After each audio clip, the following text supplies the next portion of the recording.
Hello people of the internet, welcome back.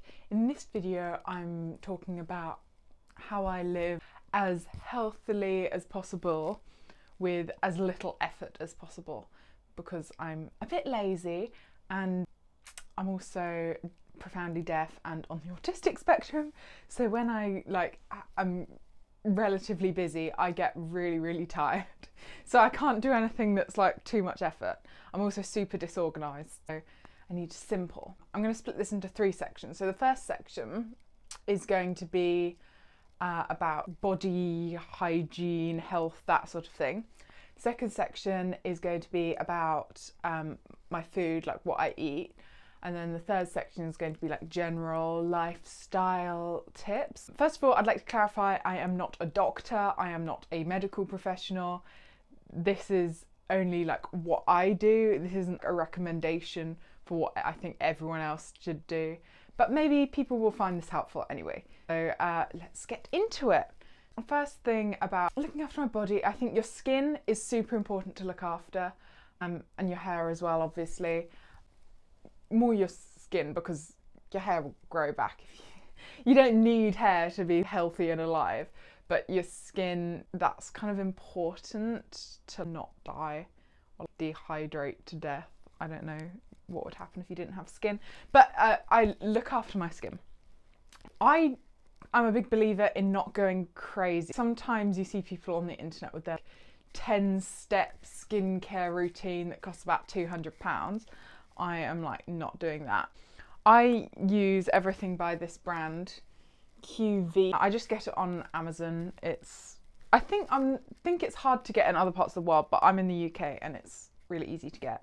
It sounds so weird, but I promise it works. For me anyway, you don't have to do this.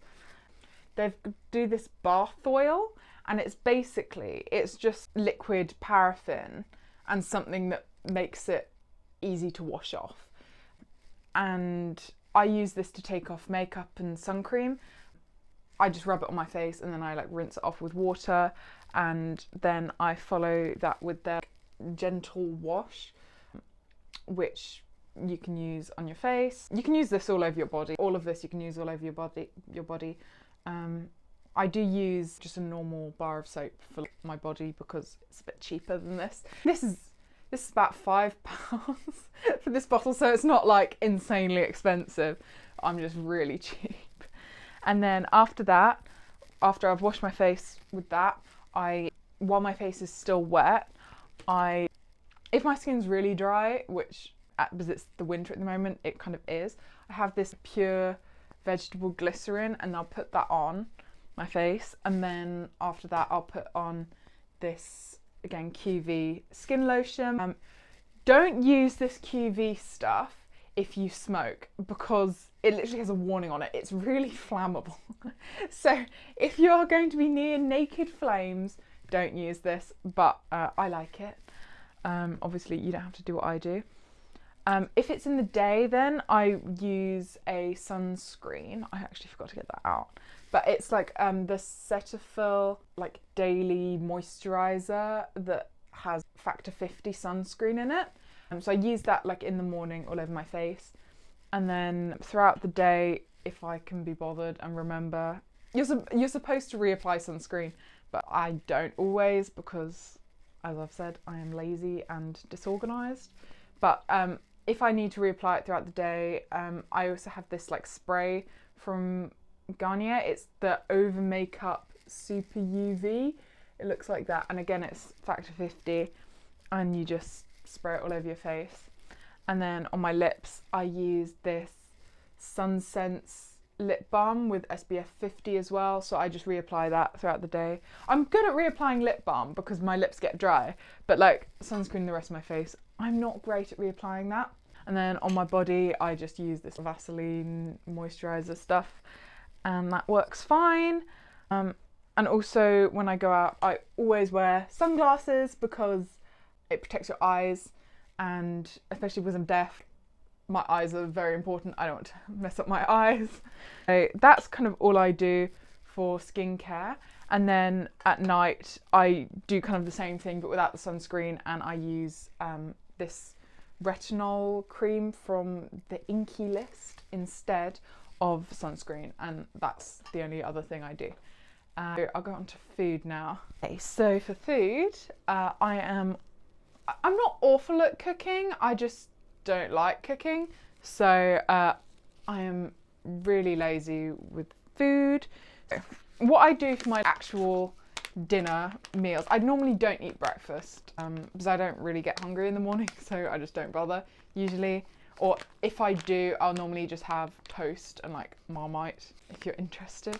I eat these like rice pouches that you just put in the microwave.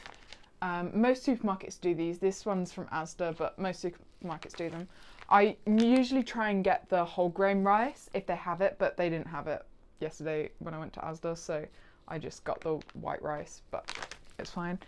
And then with that, I get these, they're from like Uncle Ben's. They're like these, they're called plant powered, and they just come in these pouches. This is their like tikka masala, and they also do like a chili non carne, they call it, which is like, and it's all basically just full of vegetables. Like the ingredients are chickpeas, sweet potato, sweet corn, onion, coconut milk, red pepper, green peas, green pepper, garlic, spices, green chili, turmeric, pea protein, yeast extract, sunflower. Like it's all like actual proper food that's in it. It's decently healthy for a pre-prepared food. And again, you just put this in the microwave for 2 minutes, and then this goes in the microwave for 2 minutes. It literally takes me 5 minutes to cook dinner. Cook is a bit of a dramatic term, and then all I have to wash up is like a bowl, like a plate and knife and fork, so it's easy. I also bought to try, I haven't actually tried this yet, so I don't know if it's any good. This is Prince's plant-based chunky vegetable curry, and this is in a tin. This is only like £1 per tin, which is cheaper than the Uncle Ben's one, but this is £2 for this. If this is really nice, I might eat more of this. But again, this has got decent ingredients. It's just potato, carrot, onion, green beans, garden peas, lentils, tomato puree, tomatoes, chickpeas, water, spices, sugar, maize starch, garlic puree, coriander, ginger puree, salt, and then maize starch. It's fine. It's all just food in there. And then for snacks, I like to have snacks on hand for like nibbles and whatever. If you have if the easiest thing you have to eat is biscuits and crisps, you're going to end up eating a lot of biscuits and crisps. I always make sure that my snacks are really like easy and healthy. So I've got this massive bag from Asda of nut selection, and it's just almonds, walnuts, cashew nuts and hazelnuts. It's just a massive bag. This was about £5 for this whole bag, and it's just easy to nibble, so I just eat those for snacks. And also I have some seedless raisins, again, that I just keep on hand to nibble on. And banana chips, again, another easy, simple thing, so I just have something to eat which isn't unhealthy. I also buy bread, and I always get the like seeded whole grainy bread. And I also eat a lot of tuna, like tuna sandwiches with salad. I just put salad with everything, so when I have my rice and this, I'll also have like a load of salad on the side with it, so I have just some sort of healthy food going into me.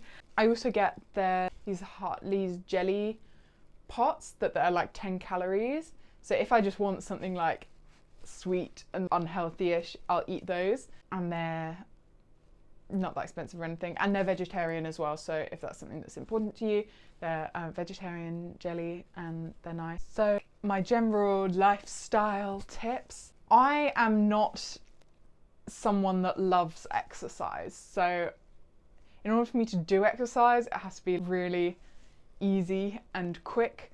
So I have a little exercise routine that I just found some guy on YouTube, and it's really easy to do in like a small space, because I'm not going to a gym ever. Because I'm just not going to do it, because it means I have to go out, it costs money, I've got to go there, bring stuff with me, remember what I need to bring, go in there, and then there's other people there, and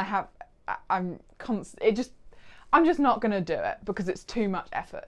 Basically, my theory is make things you want to do as easy as you possibly can, and that'll make you do it because it's not hard to do. So I have this like exercise routine that I just do. I'll link it down in the description box. It's super easy to do, and it takes like 5 minutes, and it's not like a difficult exercise, it's not intense exercise, it's just gets your heart rate up a little bit and it makes you move a bit.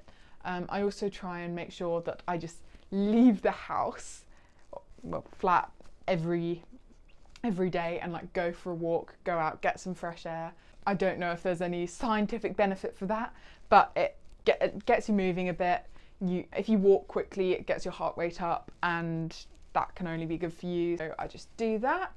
I also take vitamins, like multivitamin tablets, and I always try and make sure they've got vitamin D, iron, all of the important vitamins that I might not get in my diet, because as you've seen, my diet is quite limited. I make sure that I'm taking vitamins every day. It's not going to do any harm if you don't need the vitamins. It's your body, if you take more vitamins than you need, you don't just get a build up of vitamins in your body that will then do something bad to you. At least like most vitamins. I think vitamin A, you can have too much of it and that's like dangerous. But most vitamins, if you just eat them, your body can get rid of them if you don't need it. And I also make sure to change my bed sheets regularly, every week, especially pillowcases. I also have one of those satin pillowcases, which makes me feel very fancy, but it's just polyester. It wasn't expensive. And I also have a really comfy, nice memory foam. It's like cut up memory foam pillow. I only got it about a week ago because I kept waking up with like a bad neck. I got this new pillow and it's really comfy and nice, and that helps me get better sleep, and I don't wake up with an achy neck, because good quality sleep is very important. So it's recommended to have 7 to 9 hours of sleep a night, but I think some people need like more sleep than that. I definitely need like 9 hours of sleep to feel good, so I tend to go for 8 or 9 hours of sleep. If I have 7 hours of sleep, I'm still tired. So just make sure that you know like how much sleep you need, and that you try to go to bed early and not be stressed and stuff, because it just makes life easier. And obviously I also try and make sure that I'm not really stressed all the time, so I do as much as I can to make myself as organised as possible so I don't get super stressed. I have a calendar on my phone that I put everything, literally everything in. I have brushed my teeth on my calendar. I also have this thing that you can get, it's called Magic Whiteboard. You can just get it on Amazon.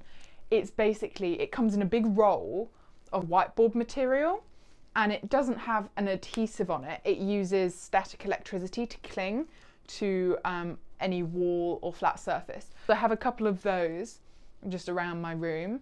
So I write on them everything I need to do. I have one by the door that reminds me of all the things I need to bring with me. So make sure I've always got water and stuff with me when I go to university.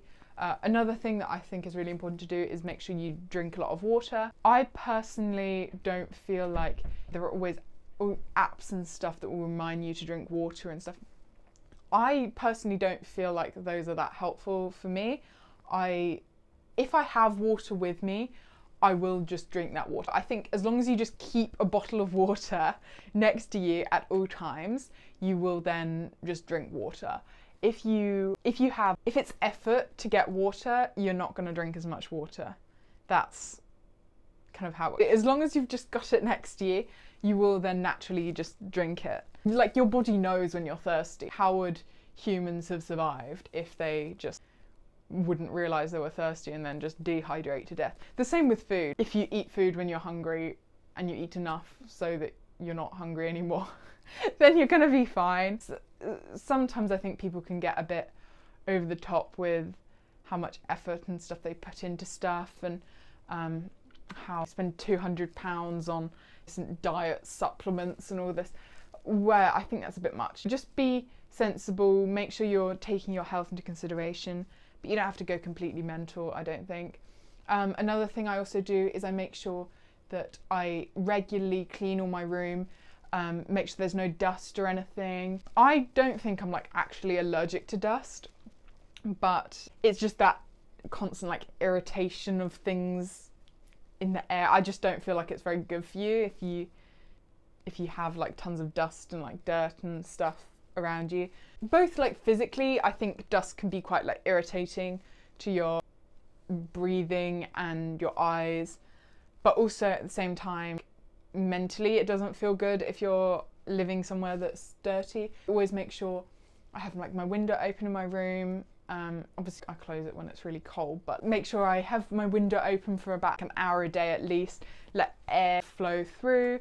I just make sure everything's kind of dusted and clean and everything, so I'm not taking in, I don't know, I feel like that's healthy or whatever. And I don't smoke, and I will very, very occasionally drink alcohol, but I will never drink more than 2 drinks at once, because I've never been drunk in my life. I don't really drink alcohol that much. That's another thing that I do that I think is quite healthy. Yes, I don't drink a lot of coffee and caffeine. That's not really something that, I think I'm quite sensitive to caffeine. I get really jittery after not a lot, so it's just something that I don't really do. But yes, that is my guide to how I try and stay healthy with as minimal possible effort. Thank you for watching. Bye!